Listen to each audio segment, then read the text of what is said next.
Good afternoon, everyone. You are at the end of 3 days of reflection on AI and the impact of AI on creativity. So the provocative question is, can AI replace creativity? So I'm very curious what your discussions were. And for this podcast, we invited also 3 professors of the University of Antwerp who will give from their perspective their view on AI and the impact of AI on creativity. I'm Annick Schramme and I'm a professor at the University of Antwerp and the academic director of the Master in Cultural Management. And we are surrounded by our students of cultural management. And just for your information, you have the opportunity at the end to ask questions as well. So don't hesitate to raise your hand and to ask questions to our panel. So these 3 professors, who are they? Let's start perhaps with the professor who is responsible for this course, this seminar, and that's Peter Verhezen. Thank you, Annick. I am indeed a professor here at the University Faculty of Business and Economics, where I'm teaching governance and strategy. And as they've heard over the last 2-3 days, in a nutshell, my perspective on AI with respect to creativity is rather simple, although during these 3 days it was not that simple.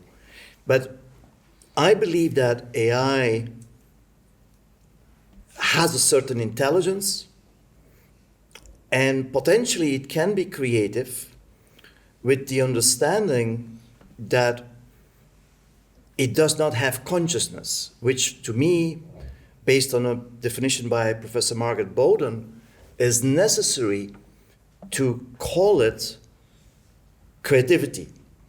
But I think that AI in itself can, to a certain extent, create new crafty work.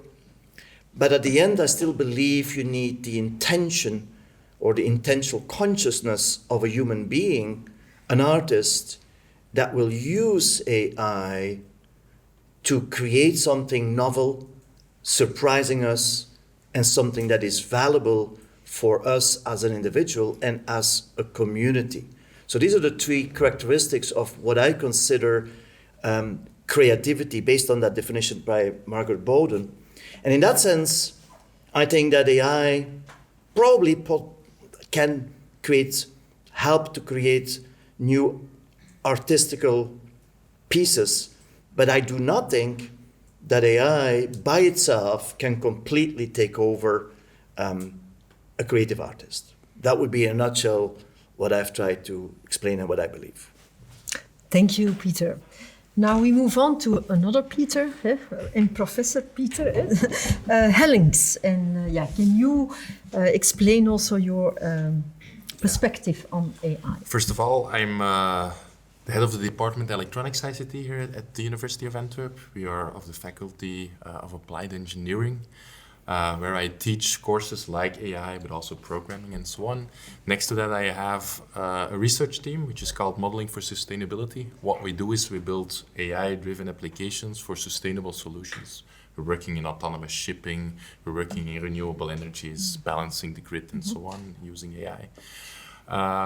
And from that perspective, of course, I have my own opinion on AI. I'm not an expert in artistic things, so that's difficult for me.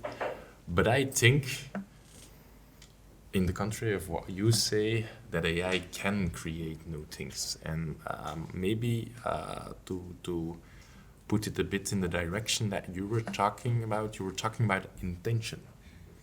But intention is something that you have to create something, but the person who created the AI also had an intention. And if that intention was to create something that can create something, then you have intention all the way back as well. And I think from that perspective, it is possible. Certainly, because we can make AI hallucinate. And what is hallucination for me? It's like thinking out of the box, manipulating things in such a way that it creates something new. And the last reason why I think it is possible is because in the past, I probably said 100 times, this will never be possible, and then they did it. In this case, I also think it will be possible in the future. Thank you very much. We have already a lot material for discussion, but first I move forward to Tobias van Rooyen. He is also a professor at the University of Antwerp, and you teach in the Master Cultural Management, legal issues or legal framework of the cultural sector. Legislation is always running behind, no? Am I correct? And how do you see the challenge of It's AI? not lagging behind, to be honest, in purposes like this, because we had a court case this week, I think, in Germany, that actually applied our quite broad notion of what authors and neighboring rights are, and a very evolutive, let's say, legal framework that we still have, by saying that what OpenAI is doing with lyrics, for instance, from the moment that OpenAI or ChatGPT not only is training itself on content, but also allows to take that capacity and reframe it, that at that moment it could be like a copyright infringement. So it was like a sort of hack by the unions and CMOs to input a question, can you make this lyric for me? And it completely repurposed the same lyric of certain German songs. And thus the judge at that moment said, yeah, we have that exception for data mining and data learning, but solely when it has to do with analysis and learning and not with reproducing it anymore. At that moment, we are just in the same legal framework again, that our quite broad intention of what reproduction is making available for the public, actually at that moment in that framework makes it applicable for a judge to say, no, maybe this is a reproduction. Question is, what are we going to do with that court case? It's becoming quite interesting, because what are CMOs doing nowadays? They say, oh, then we need to have a remuneration. But nobody asks that ethical question of that intention, because what is the intention? If you look to what Sam Altman at a certain moment said, he said, if roles are disappearing due to AI, it maybe has to do with the fact that those roles didn't need to exist from the beginning. The same with what you're doing, that intention on, okay, sustainability. Yeah, but it's not the sustainability for blue-collar workers, for instance. There is a very big discussion happening nowadays with robotics linked to AI, where the question is, how are we going to maybe redefine roles of people, especially blue-collar workers? And we're always forgetting them. We're always looking at the artist, intellectual roles within a sector, because it's based on an intellectual choice that has been made. Like, how can we make from expert AI a more generative model where the AI itself can become the expert, which in itself maybe is a very dystopical thing.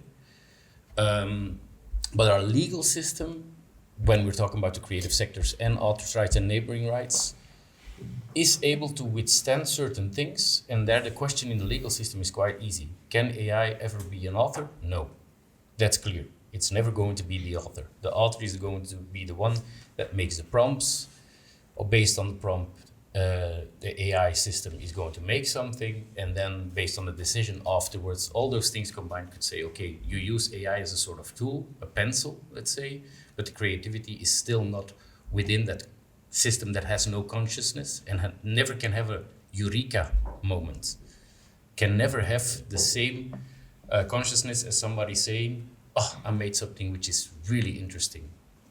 AI itself is never going to decide on that whether it's interesting or not. Yes, but now we come also to the aesthetics, because that's of course discussable, and you see more and more also that people, the aesthetics of people are changing, and you say, the eureka moment, the complexity, but for other people it's just a nice picture, and aesthetically nice picture. So maybe the valuation of aesthetics is also moving, and then where is then... But aesthetics is output. Mm-hmm. The moment that we're talking about can AI be creative, then we're talking about the creation process. We're not talking about the output.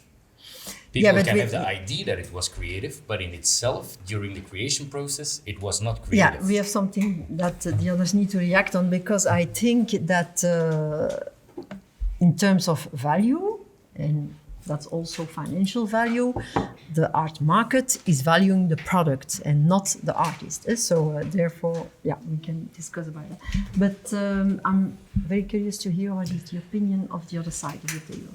I'm looking to Peter here when Tobias was saying AI does not have consciousness, and I saw you eyebrows moving, and I thought, okay, what is the engineer saying here? Or is what he's going to... What I'm saying is the eureka moment. AI can have that eureka moment, but who defines what eureka is? It's a cost function. It's a cost function that says, yeah, now we score, now we have a value that is high enough to make us happy. That's also what we have.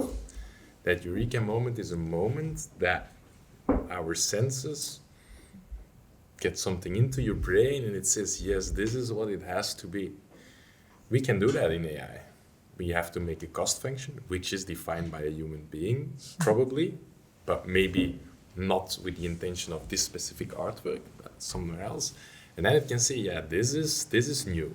This is new to me. And that is a possibility. You ever played music? No. Ever did something with arts? No. Ever had that eureka moment and it's like running through your veins? Oh, what I made here, I think this is really nice. Yeah, but I made art, but I never had that moment, to be honest. I'm honest. Yeah. I mean, but the thing is that it sometimes links to that. Do you, in engineering, in programming, I can imagine that you would have an eureka moment that this works. In fact, the mathematician has the same feeling, even an economist. If you make a product, that's also a creative process.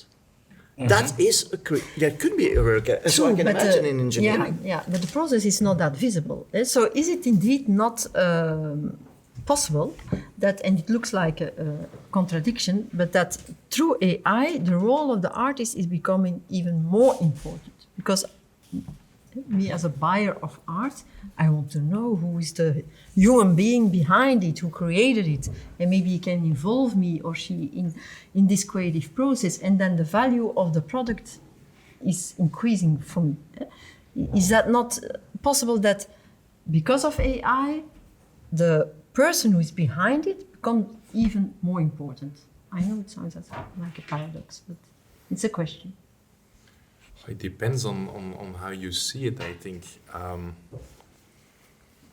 I think for the following decades, we will need creative people, because what I say is what is possible, but that's not what's going to happen in the following 5, 10, 20 years, I think. Yeah, that is true. Because defining that cost function that says this is your eureka moment, that is very difficult, and we will need people, artists probably, understanding what it means and then defining that function in a very good way. So I think don't be afraid. There will be work enough, there will be need for expertise, but I think that for the creation itself, probably there will be machines, computers, whatever you want to do, that can do it for you if you define what is the optimal point that you want to reach. But that counts for functional things, I think. Yeah? But here we are talking about art. And why is that different? Because art is not functional.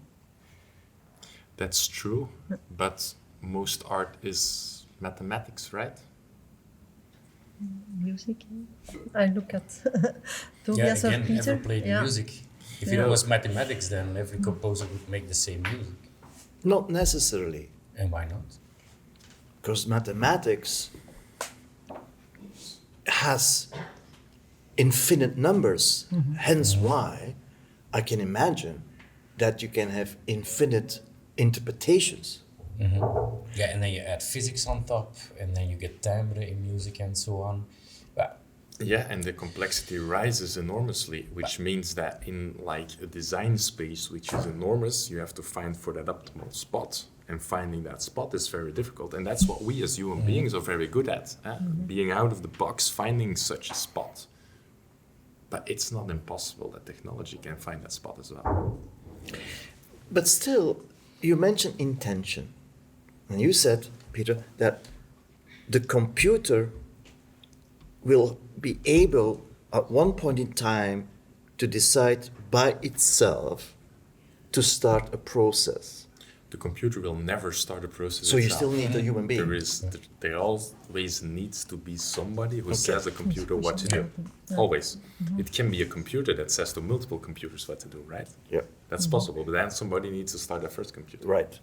So there will always be an intention of a person to do something, and then it can start. But of course, you can start infinite loops of things that start working, and It's like the God's question almost. to go into that notion, because I think in itself you need to make a distinction in how it can be a tool.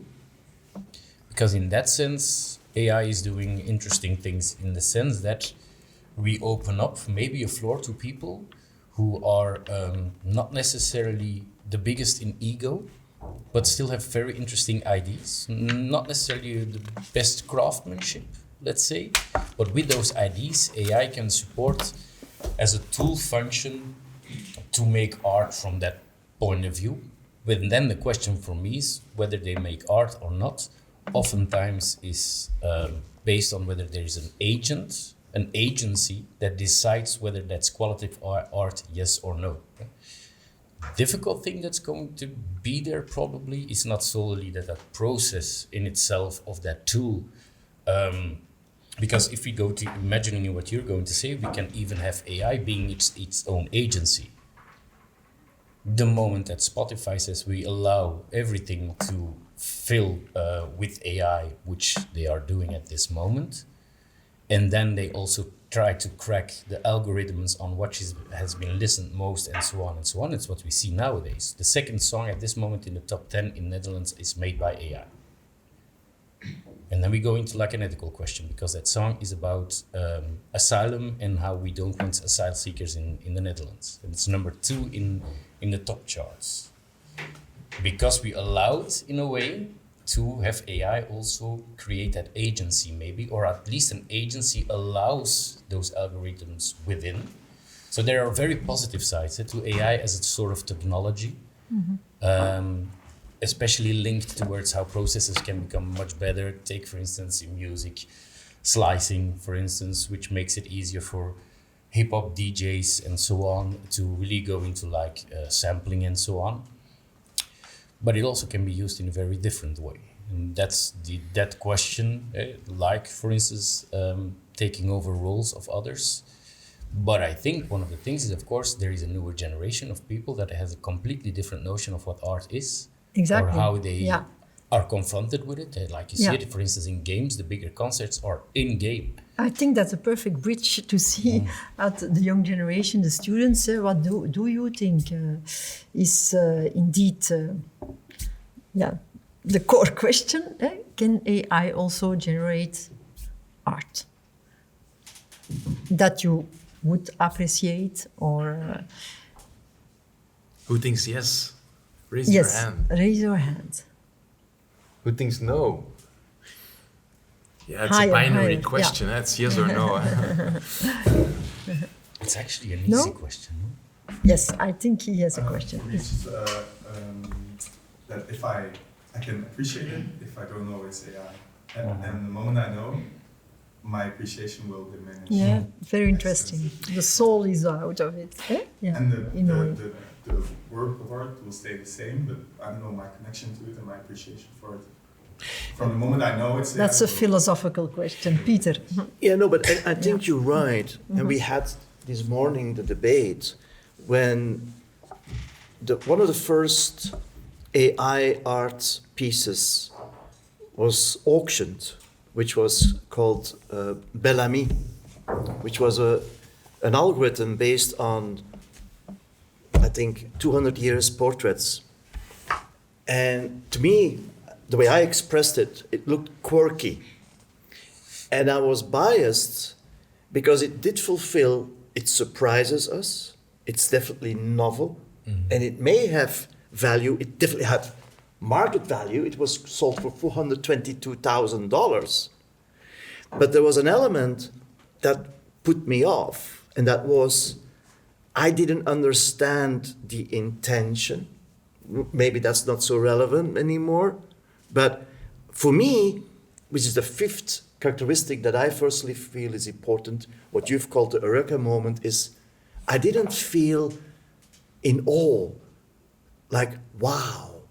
It didn't touch my soul. It was soulless. Now, the question then was, if I would have not known it was AI, would I have reacted differently? And I said, probably not, but I'm not sure.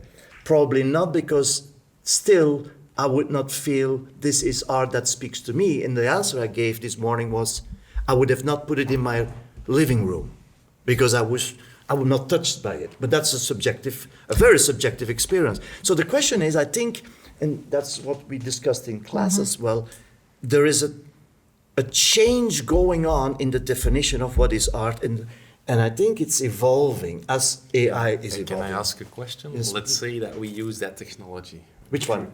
The Oh, the one, technology, yeah. And we create 100 artworks and we combine it with 100 real ones. And we see what everybody says. And you're right, so there is a difference. So they feel it. And then we train a new algorithm. And it includes the perception. What do you think that will happen? It will fine-tune it to a sense where you may not distinguish anymore. Yes. And then that is how those mechanisms work. They optimize towards something that we don't understand, but it will be in that data because there is something in what you see that makes that difference. And maybe it's too much data that you need for that, and then it's impossible. But if it's not, then it's possible. But isn't that pure statistical averaging, making us thinking almost like the average that AI will give us? AI is statistics. Huh? Yes. It is. And is it averaging out? I don't think so. I think it's also going outside what we currently have in the design space. That you can go outside because you have that many dimensions that it's possible. And then I think it's purely optimization. And then it moves, it creates things based on a cost function. And that's what somebody defines that comes as close as possible as to what you want. Because what does AI do? It optimizes to the thing you want it to be. That's what you say. And then it generates things that is coming as close as possible. But I also said, or not me, but what is art, it needs to surprise me. So it is not just within the paradigmatic statistical average, but it's also, it needs to do something that really astonishes me.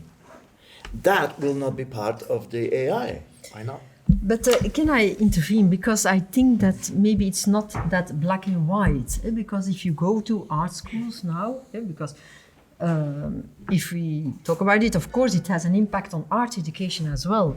But a lot of artists are just playing with AI and are also like Andy Warhol did at the time with advertising. He was commenting advertising by using it and making an art piece of it. So are you not too much afraid? And is it not, just evolution? I did admit that this morning. I'm afraid.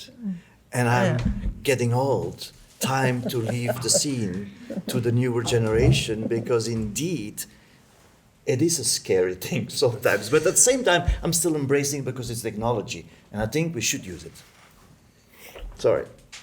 Thomas, you thinking loudly here. From your lawyer's perspective of legacy. But the thing, of course, is from the law point of view, question will be what will be in the black box, and those are all the questions we are posing ourselves. And which remuneration systems are we going to create? If not, is that relevant? Opt-out systems, opt-out.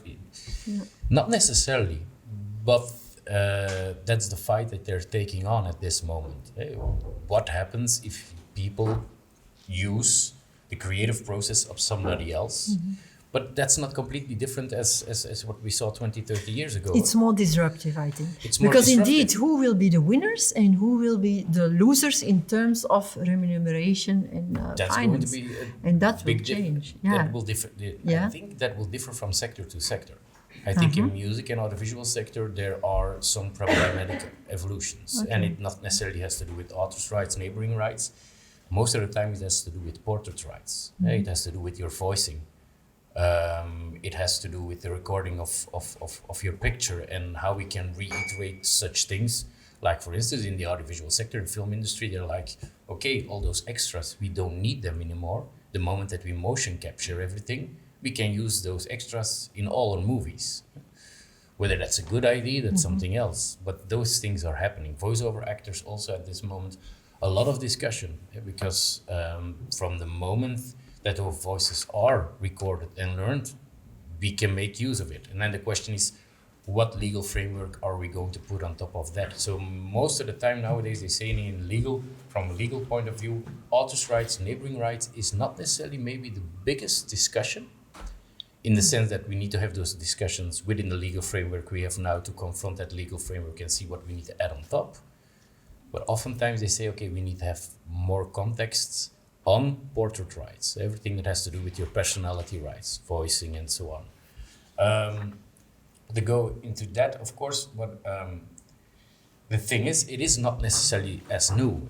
I think it was in class like 2 weeks ago where I said, imagine if I go to 5 museums and I get inspiration and I make a new artwork. In what sense is that different than AI? In that only problem that AI has much more data at that moment, but in itself, it can be seen as inspiration. The thing in the visual art sector, for instance, is as long as you don't have any agency, as long as you don't have any gatekeeper, nobody necessarily is going to say that it's qualitative art. It will be art in a very vulgarized sense, I think, but it not necessarily will be part of the economical system that we see in the visual arts. Unless if somebody uses it as a tool and starts playing with it and indeed creates like intention. That subject within subjectivity is lacking within that notion of a machine.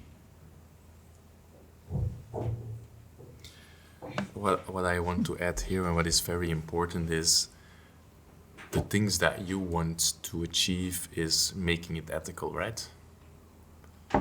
Making what people do within certain constraints. And I think that is currently a big problem. That's another discussion. I think that's but also, the main problem. When it's about portrait rights and so on, it is what is ethical. What can you do? What can't you do? Yeah, using the voices of an actor again and again and again. I don't know. I have no opinion. But I'm just talking about what the technology can do. And whether it's ethical or not, it's a very difficult question. You have very nice examples on what can you do. Can you let an AI algorithm decide whether you can get a loan, yes or no? People would say yes, but it's a mathematical function, good idea. And what if it starts using parameters? What if it starts saying no to people with like large families in certain areas of Belgium, they don't get the loan? Is that okay? Because they look at data, and that is a huge difficulty. What is ethically okay and what is not? And the engineers not necessarily know, and they don't want to do bad things, but it's a question that we need to answer. That's the difference, of course, between maybe expert AI versus generative AI, because we're all talking about AI, but we don't make any distinctions anymore. Because indeed, I once did like a sort of, let's say, info session at the level of unions, where the first question was, who of you all has a spam filter? And everybody was like, I do, and I hope everybody has. Yeah, but spam filters are AI driven. Yes. And then the second question is, what happens if we, for instance, and you see that more in scientific reasons than medical reasons, we're much more open to, okay, and what happens if you say, okay, there is like an algorithm that can say X amount of temperature, depending on age, means that you have a fever. And if you then would input information and all our data into it, where it says, okay, but maybe that person is allergic to this medication, this, and this, so that child needs to take this. Everybody is going to say yes.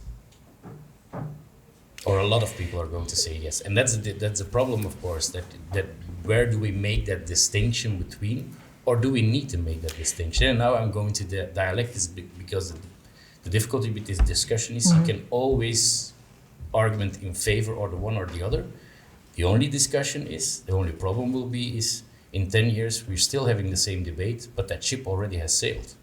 Things are being done already that we're not aware of. Yeah, some say that it's already too late, that the big companies own already all the data to use for the applications. Most of the people will say yes. But at the end of the 19th century, everybody said that it was impossible to give a machine the opportunity to drive your vehicle.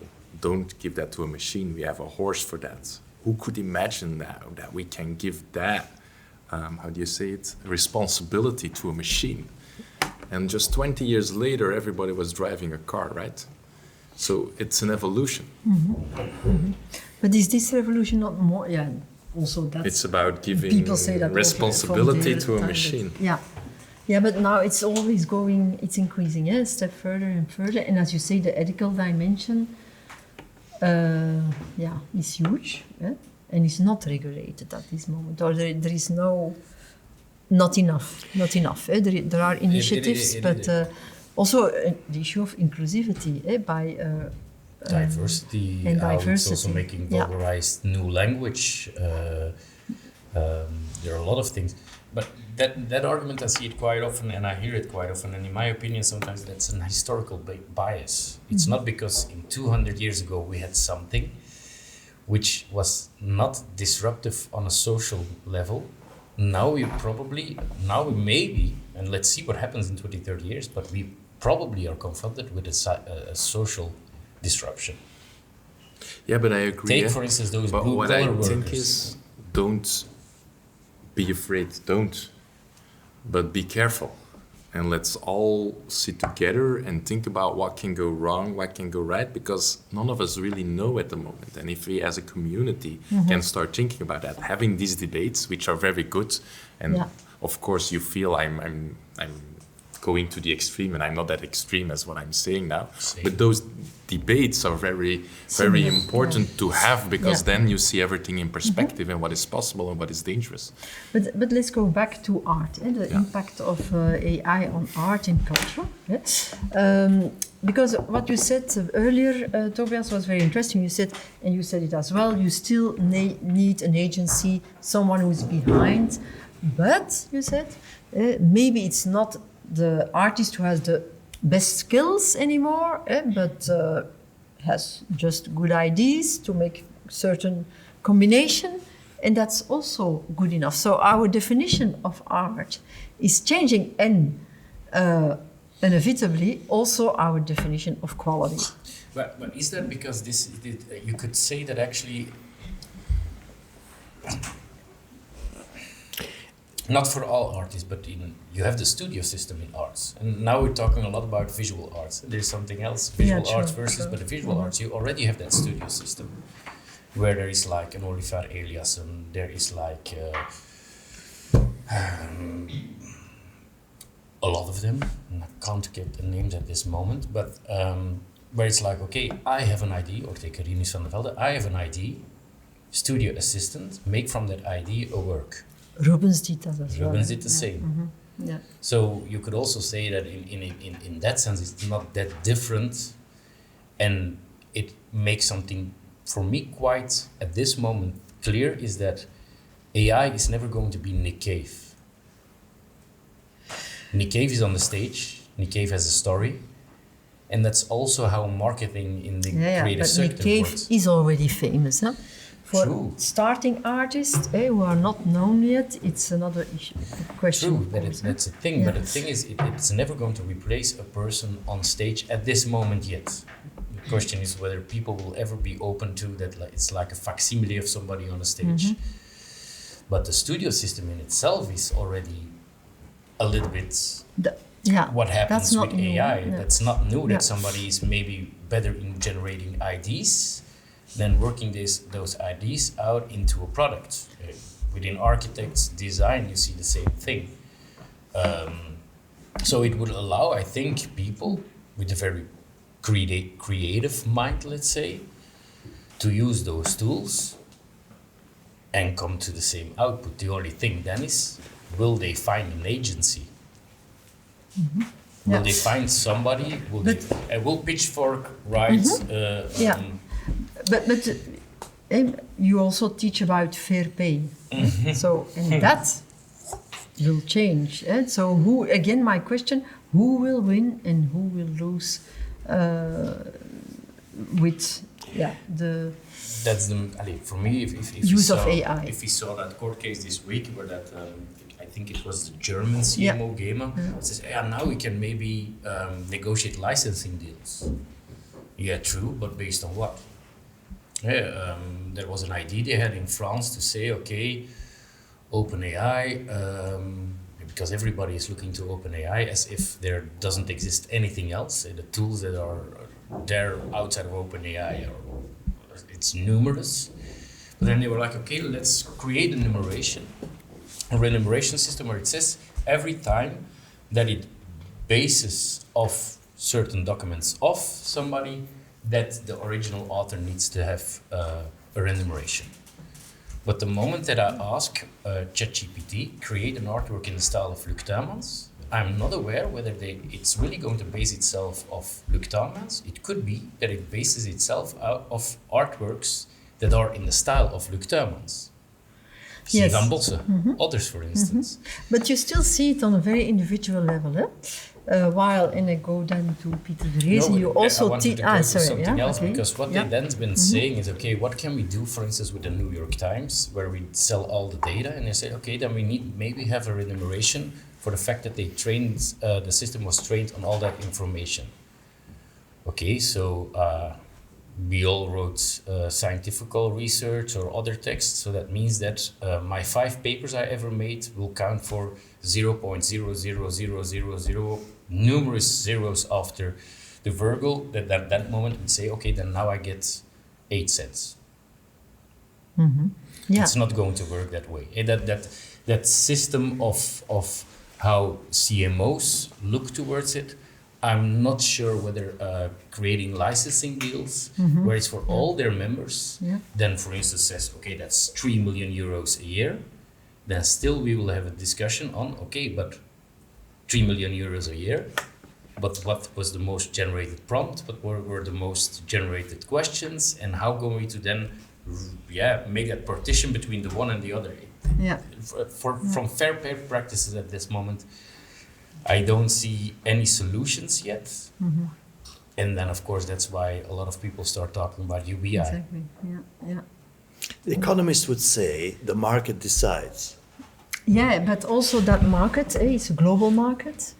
And it's also about geopolitics. You teach also about that. And if you see, I saw once a geopolitical map based on the platforms, the digital platforms, Netflix and so on, who use art to make money out of it. And it was in Finland, they have an ambassador only for digital transformation. And he showed that map, and it was really revealing, because you saw a totally different geopolitical map than the traditional one that we always use based on geography.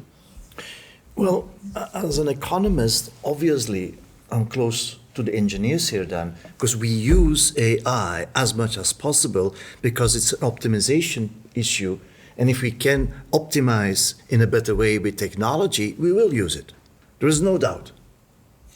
But that's a different discussion than the one that we had earlier about art versus creativity.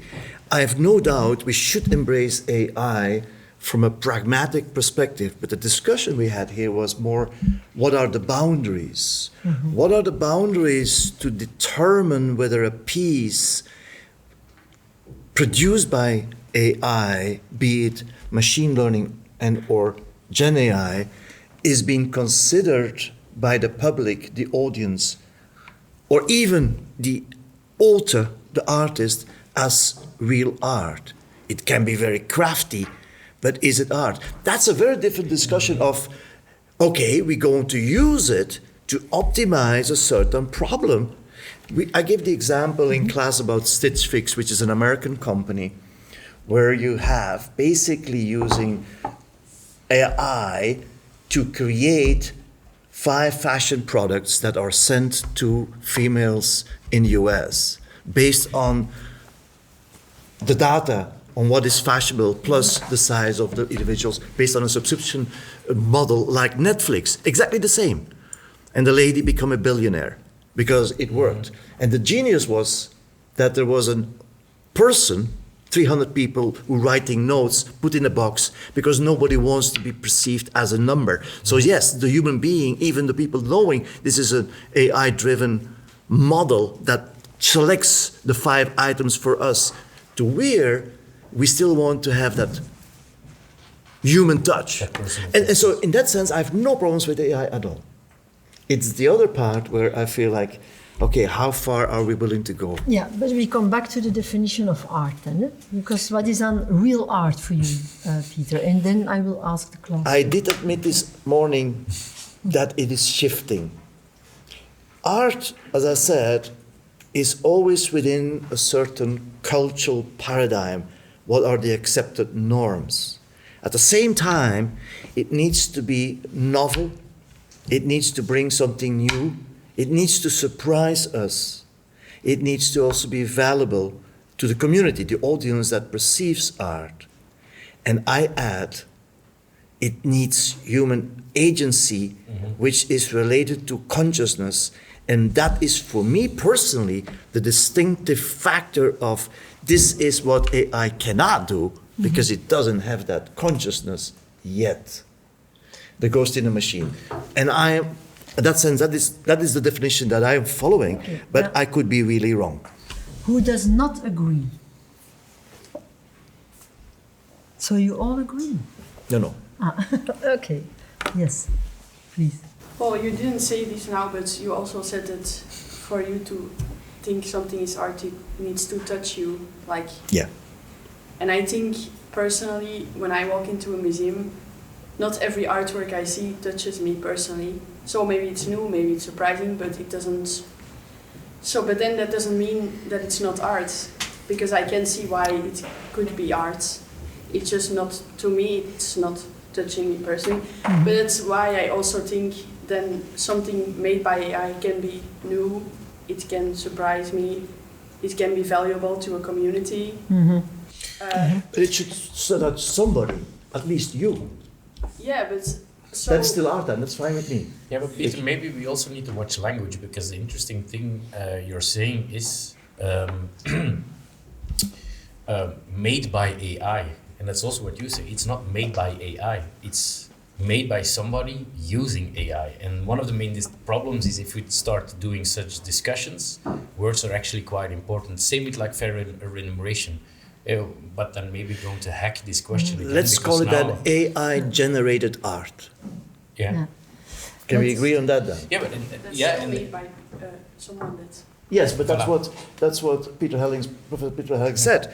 You still need to push the button. yeah, There still be an initiation somewhere, sometime. at this And point. what if a computer pushed the button? Yeah. Here we Yeah, are. that's Voilà, it. voilà. Yeah, And that's- And then that's- somebody else started that computer. Is that still art or not? I see there is another comment. In this topic,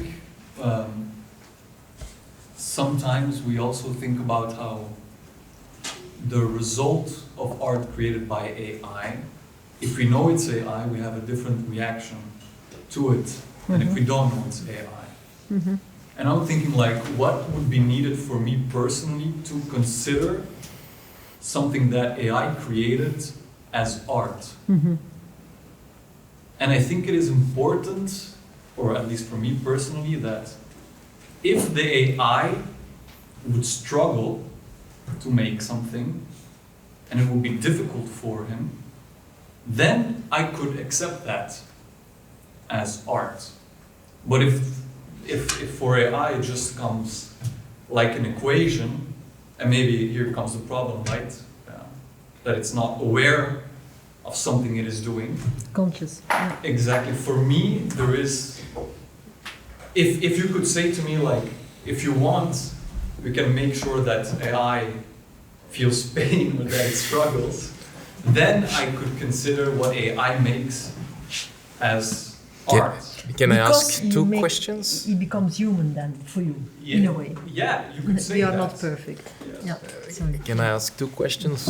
What if AI generated something purely mathematically easy, nothing in there, but it's based somewhere inside on a very beautiful story that was never told before, but it's in there and it creates something that visualizes that? Will it touch you or not? I would say yes, but what I also would say is, isn't it so that the person who then programmed such a program that is so smart that could do that, isn't he then the person that creates art? Because he created an AI that is so smart and that can consider all the data. I would almost say that the programmer then is the artist. But there is Because of no the technicality. programmer in AI. Yeah? That is what you No, should right, remember. right. But That it's a mathematical model that absorbs data and does something with the data. But Yeah, it that- becomes more easy, but the one who puts the story into it. No, the story is in the data. There are multiple. There are millions of stories in Yeah, there. but you have to select the story. No, when that is not entirely true.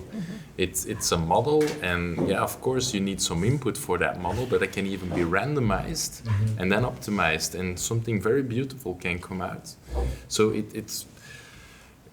it's very it's all about the definition of art, of course, and that's what it is. And I think the closest to what I can see is correct is it's art when it can touch somebody. Not everybody, somebody.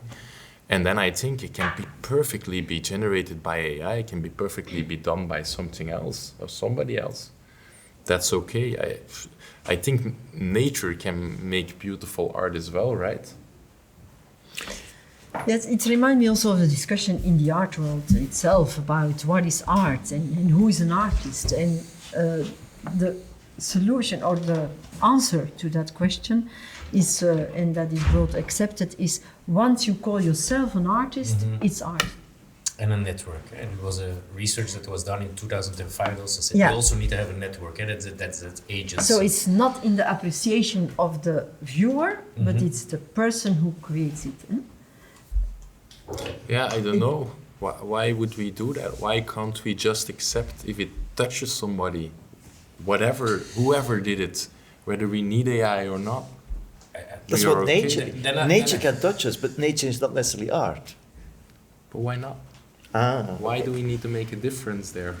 because I make a difference between nature. Because the you ma- want to create an economical system. No, and with nurturing. that I question, was going you to say want to create an economical nurturing and system. nature. And that's why we have agencies and gatekeepers to create an economical system. Yeah, but you can put a border in a park, or make a park, and you put a gate, and you ask an entrance fee. It's a system, an economic system, but that's not art. That's an economic system where you have a park that now you have to pay for to get in. That's a different discussion, Tobias, I think. For me, it's essential to look at the making process and not at the result. I think that's the whole thing. Also, I think a good way to compare this discussion with like AI, is it art or not? Is like the hobby artist and the professional artist. Why does a director, an art director or something, or somebody who programs whatever, or people just make a difference between hobby artists and professional artists or real artists. I think it at least for me, it relates very much to the necessity for a person to make this for the place it comes from in somebody's life, and then the result is can eventually be like not random, or the result is ondergeschikt. For me, at least, to where does this come from? And with AI, it comes from data. And that's not interesting. Or at least if somebody uses AI to tell their own personal story, and it's their way to express this necessity to tell their story and everything. Then, for example, we had this designer here yesterday who makes super creative and cool and artistic stuff with technology. But if it's only about the product, I think you are not acknowledging. Yes, maybe, but he touched upon a very interesting thing, because I think the valuation of art is complex. And you can say, okay, this is my personal taste, or you can say, no, it's defined by the market.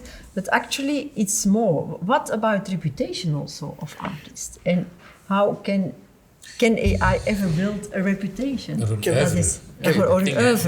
we ask Peter Hellings before he goes, if indeed the process is important, AI, machine learning, does it by itself after it's trained, is there a process then that is and can acknowledge an artistical process? Because it's purely mathematical, churning data, correlating data, discerning patterns. Is that then what can be ever called art? I think it can.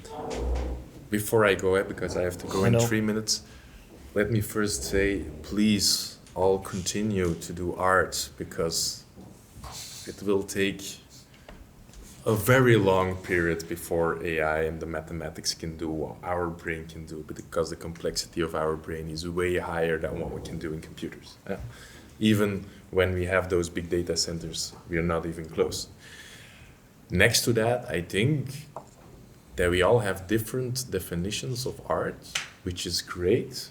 We should embrace that, and we should have respect for how everybody sees that. And if some people think, like you said, it's not created by a human being, for me that's not art, great. Then for you it's that part, and that makes you happy about what was created. If somebody else uses AI for that, and that person is happy, and he feels, he has not a eureka moment, but the result you have in giving it to one, it's all fine. And what is art for you, as a final question? Yeah, I'm a computer scientist, so I'm not that's a safe position you had until for now, me, but I'm curious about your opinion. What drives me in life is those moments where it becomes very difficult not to have tears coming out of your eyes, and sometimes a piece of music or a piece of art can do that with me. That is art for me, when I'm touched. And how it is created, I never think about that, and maybe that's wrong. Maybe that's my ignorance, and I learned that today, and that's good. The process is very important, and something I will try to look at in the future, what is behind that, and that's because I'm ignorant in that world. Okay, thank you. Oh, very inspiring.